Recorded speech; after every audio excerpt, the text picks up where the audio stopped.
Et alors, attendez, du coup, admettons qu'on parte du principe que ce n'est pas un démon comme on a pu théoriser ou quoi. C'est juste un Zoan. Les Zoan, on sait que les Zoan éveillés, ils ont cette faculté d'avoir une bien meilleure récupération que les autres. Chose qui pourrait être le cas du coup aujourd'hui. Mais alors à quel niveau a-t-il élevé le palier de sa puissance de Zoan, de son éveil? C'est-à-dire que on n'est plus dans le Zoan éveillé façon Kaido ou façon Luffy. Si c'est vraiment son Zoan qui fait ça, c'est-à-dire que là, on est dans un truc... C'est un peu trop petit autre chose. Je veux juste voir, il était quoi? Dirigeant du gouvernement, dieu guerrier de la science et de la défense. La question que je me pose, c'est est-ce que ça vient de son fruit du démon?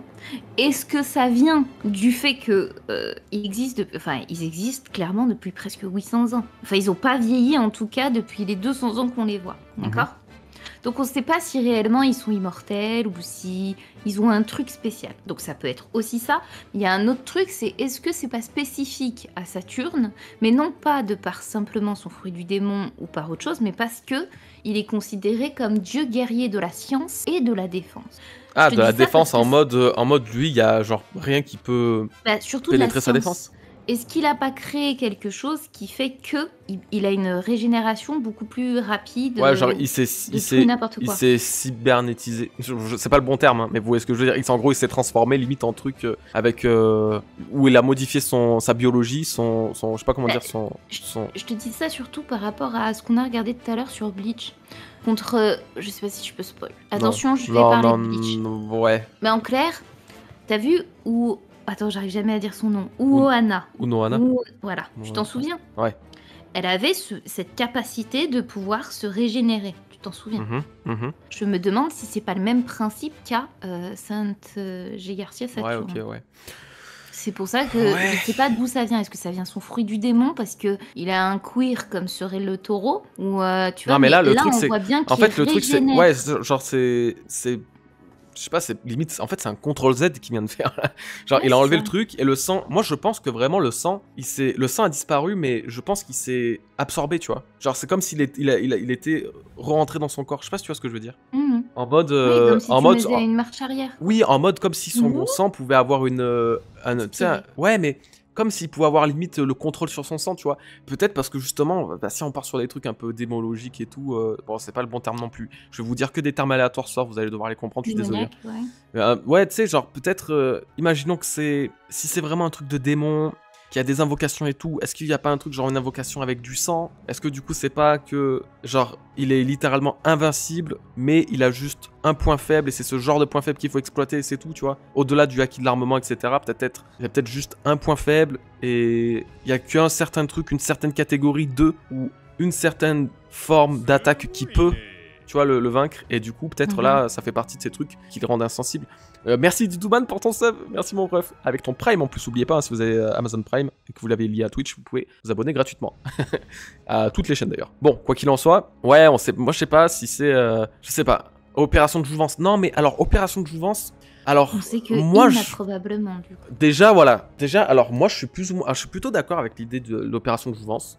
On va dire, c'est la théorie basique que tu vas avoir et qui est la plus ou moins, enfin, la plus probable et celle que tu vas te faire automatiquement. Et merci Twitch Quick pour ton sub encore. Merci mon ref. Mais le truc, c'est que déjà, il a fallu au moins 6 utilisateurs de OP Nomi et donc 6 sacrifices pour qu'il fasse tout le Gorosei plus Imu. Ça, c'est une certitude. Donc déjà 6. Il va falloir trouver 6 prétendants au One for All avant des coups, d'accord? Donc déjà, ça, pour trouver ça chez Hello, ça va être un peu compliqué. Il n'y aura peut-être pas besoin de les voir, mais voilà. Donc allez, admettons, ils ont réussi à trouver un truc pour capter comment les fruits du démon se régénèrent, ou alors comment les fruits du démon réapparaissent dans le monde, et que du coup, ils ont fait consommer des fruits du démon à je sais pas qui. Et voilà, je sais pas. Moi, je pense qu'en vrai, en sachant que Imu a probablement la truc de jouvence éternelle, j'ai pas l'impression du coup que le Gorosei, eux, l'ont eu à leur tour 5 fois. Voilà, vous voyez, je sais pas si c'est clair comme ça, mais merci Moméga pour ton Prime, bah voilà, vous avez compris. Merci mon ref. Donc du coup là je me dis, est-ce que genre juste le Gorosei ne vient pas des pouvoirs de Imu qu'elle a invoqué? Genre c'est ses gardiens qu'elle s'est invoquée elle-même avec un pouvoir qui lui est propre, un pouvoir peut-être un fruit du démon qui lui permet ça, et du coup fait que tant que Imu peut-être reste sur Maréjoise, je vous dis une connerie, ou tant que Imu est en vie, bah ils pourront pas mourir. Voilà, je sais pas. Vas-y Nina, toi balance ta théorie. Non là il y a trop de possibilités en fait. Comme je t'ai dit, ça peut être à la fois possible. J'ai vu dans les commentaires que ça parlait de Saturne avec le temps. Je suis d'accord parce que Saturne est lié à Chronos, entre autres. Chronos, ouais. Est lié au temps. Donc c'est une possibilité qu'il puisse rembobiner. Mais ça rappellerait aussi beaucoup le truc de Bonnie. En fait, il y a vraiment la capacité du temps entre Toki, Bonnie, Louis. Ouais. Ça fait beaucoup. Sachant qu'en plus c'est un peu bizarre parce que comme tu le dis, il y a ça, mais le problème c'est que là on a déjà, c'est-à-dire qu'on a une ref avec donc Saturne qui est un dieu grec, c'est ça? Non, c'est grec, c'est grec Saturne. Non, c'est romain. Non, c'est romain.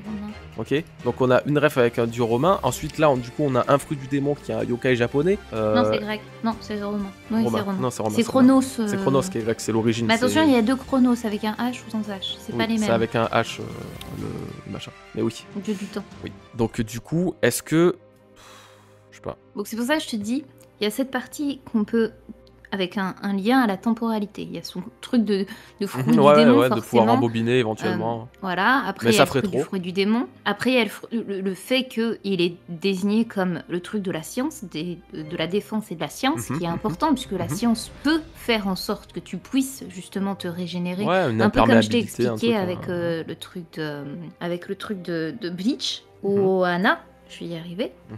Et ensuite, il y a le fameux truc que moi je parlais dans une de mes théories, le fait que Im ait créé le Gorosei et non pas qu'il soit réel, vivant. Bah, du coup, j'aime bien l'hypothèse, tu vois. J'avais oublié que tu avais fait ça, mais là, ça paraîtrait peut-être plus logique que ce soit vraiment l'archétype de la reine des démons, si on prend Imu en tant que femme, hein. Et que du coup elle s'est invoquée, c'est sa garde en fait, tu vois, elle s'est invoquée des dieux. Et c'est ça. Mais il y a quand même, ça doit pas être aussi simple que ça. Fantôme ou des trucs comme ça, qu'elle a un c'est pouvoir, vrai, en ça fait, on n'en parle plus d'ailleurs. qui permet en fait ce type de choses, et que c'est 5 étoiles du diable en c'est vrai. ça. Justement, tu sais quoi, on va mettre une pause au chapitre 2 secondes parce que j'ai besoin de dire un truc que j'ai pas dit la semaine dernière, que je voulais parler dans ma chaîne mais que je peux pas. Alors ça s'appelle, je crois avoir le vrai symbole du Gorosei. Ah oui. Alors, pour résumer rapidement, très rapidement, il y a 5 ans, quand j'ai commencé les théories des nerfs, j'avais relié dans une de mes théories Im à Elohim. Elohim, c'est le nom juif qu'on donne à Dieu. C'est-à-dire qu'on ne désigne pas Dieu, il ne s'appelle pas Dieu en fait. Et il prend le nom d'Elohim ou Yahvé, ou selon certaines interprétations. Mais on l'appelle Elohim. Et donc moi, j'avais interprété que Im avait pris ce nom et venait d'Elohim pour désigner Dieu. Sauf que je suis tombée sur une note de mes théories des nerfs. Je suis tombée sur ces notes et j'avais vu un truc noté qui s'appelait... Je sais plus comment ça s'appelle. Ouais, c'est le mais je sais plus. C'est le plus fort pentagramme. Attends, on va chercher tétrapentagramme. Tétragrammaton. Voilà, c'est ça. Le tétragrammaton. Si je vous dis ça, c'est pas pour rien. Ésotérique, parce que regardez bien le symbole que c'est. Si tu peux mettre une image. Là, la troisième. Troisième, elle est bien. Ici, en fait, tout en haut, vous avez Jupiter qui représente le 4. À droite, vous avez Mars et à gauche, vous avez Mars aussi. C'est les 2 symboles de Mars. En bas, vous avez Saturne. À droite, tout en bas, vous avez Mercure. Et enfin, au centre, vous avez Vénus. Mais au-dessus de Vénus, juste au-dessus, vous avez des yeux qui représentent les yeux de Dieu qui voit tout, qui entend tout, qui sait tout. Et ces yeux, c'est ce qu'on appelle le truc de Elohim. Et justement, les yeux, ça rappelle notre fameuse Im, avec ce qu'on appelle le tétrapentagramme. Tétra machin. Voilà, qui serait en réalité celui du Gorosei. Ce qui voudrait dire que finalement, tout est relié. Et c'est pour ça que je me demande si ce n'est pas de la magie qu'aurait véritablement Im, de la magie des enfers ou quelque chose, qui ferait qu'elle ait réussi à créer des entités. Ouais, elle a créé des entités, du coup. Parce que comme c'est des symboles alchimistes et qu'on est vraiment là-dedans... Ouais, du coup, ça paraît... Non, mais ça paraît pas con, je suis bien d'accord, en vrai, avec ça. Voilà. Non, elle ne serait pas de la religion juive, parce que techniquement, Marie-Joie, c'est plus la religion chrétienne. Mais comme la religion juive, la religion chrétienne et la religion musulmane, ce sont les 3 religions monothéistes, ce sont des choses qui se relient toutes les 3 en réalité. Donc je pense que Oda, quand il travaille là-dessus pour pour comment on dit, pour personnifier son côté de Marie-Joise, il le transpose à travers ces 3 religions. C'est-à-dire qu'on a tout le côté de la Bible avec Kuma par exemple, avec Marie-Joise, etc.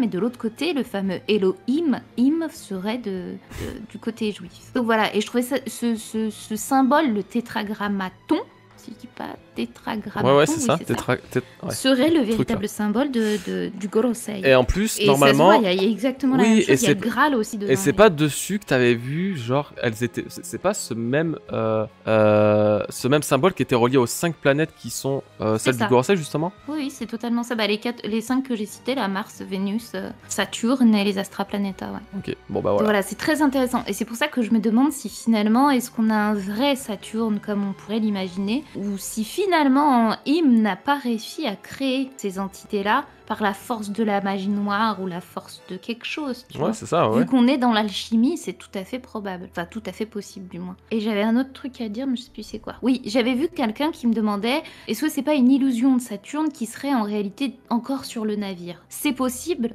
Bah mais là, le problème, pour le coup, non, il aurait pas saigné. Voilà, c'est là où j'allais en venir. Logiquement, si c'est des illusions, elles peuvent pas saigner. Là, on voit très clairement qu'il y a du sang, mais que le sang re-rentre, en fait. Soit il disparaît, pas que, en plus, il y a vraiment un contact physique avec l'environnement, donc oui, non, c'est impossible, je pense. Voilà. Et puis, même, ça le rendrait encore trop fort. Ça voudrait dire que là, ce qu'on a, c'est encore une version affaiblie de Saturne, alors que, justement, on va passer un petit peu par la suite, parce que tu vas voir qu'on va pouvoir continuer à parler un peu de lui.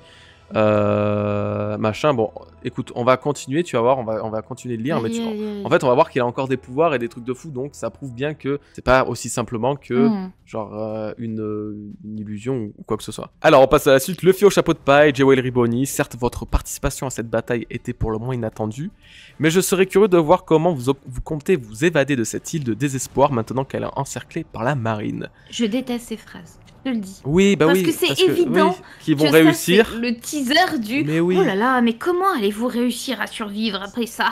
Ça, c'est les phrases de méchants quand ils sont face au héros qui dit de toute façon, tu sais, moi j'ai tué ta famille. Hein, moi, je savais depuis ce moment-là que tu ne pourrais rien faire contre moi. Et oublie pas tous tes amis que j'ai tués et tout. Et là, du coup, l'autre il va se réveiller, il va développer un power-up et il va le fumer.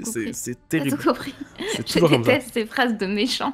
Ça me fait penser à Sailor Moon, tu sais. Oh, ne la tue pas tout de suite. Je veux la faire souffrir. Ouais, c'est ça. En fait, non, non, ne la tue pas tout de suite. Attends que ses copines elles arrivent et qu'on puisse nous fumer. C'est totalement. C'est trop chiant ça. C'est trop ça.